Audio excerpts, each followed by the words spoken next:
Менин кызым мектепте жолу салынып барса, уруксат бербей жатат. Кимге кайрылам? Жок, уруксат бериш керек. Өткөндө деле айттым. Бизде азыр бүгүнкү күнү мыйзам боюнча Конституцияда жолук салып барбасын деген тыюу жок экен тууган. Ар бир адам укугу. Албетте директорлор менен, мугалимдер менен тирешпей, кармашпай, жакшынакай сөз менен, кыздар деле жолук салып барса эмне ал? Ал шапка кийип барып атпайбы элдин? Эмне тапканы кийип барат да. Кызык эле ушу кээ таң каласың. Андан көрө билимине көңүл бурбайбы? Саатына көңүл бурбайбы? Келгенден кийин жакшы тарбиясына көңүл бурсун, ден соолугуна көңүл бурсун.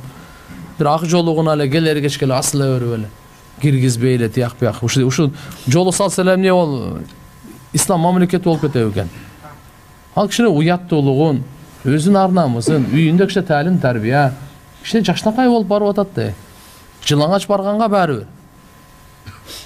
Арам иштер болуп атса аларга баары бир. А мындай жолдор менен болсо, шайтандын жолу болуп, бул жакшы эмес туугандар. Анан көрө ошо директорлорго да Алла таалам инсап берсин, мугалимдерге инсап берсин. Хотя бы таксар мындайда биздечи. Өзүң жаман иш, жакшы ишти кыла албасаң, башка бирөөнүн жакшы ишин ыра көрүш керек да. Мен сигарет чегип атат мейли. Өзүнө зыян кылып атат, өзү деле билет. Бирок башкаларга сигаретне реклама кылбай эле койсун, башкалар зыян кылып не кылат эми.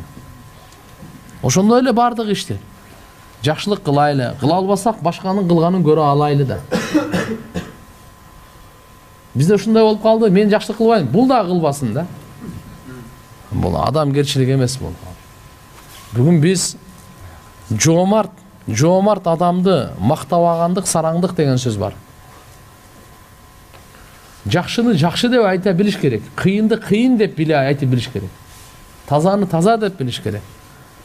Ошол мисалы келип жакшы мектепте окуп атса, анын бир кичинекей ак жолук ушу материалы эмне сизге, эмне кыйнады ушу сизди?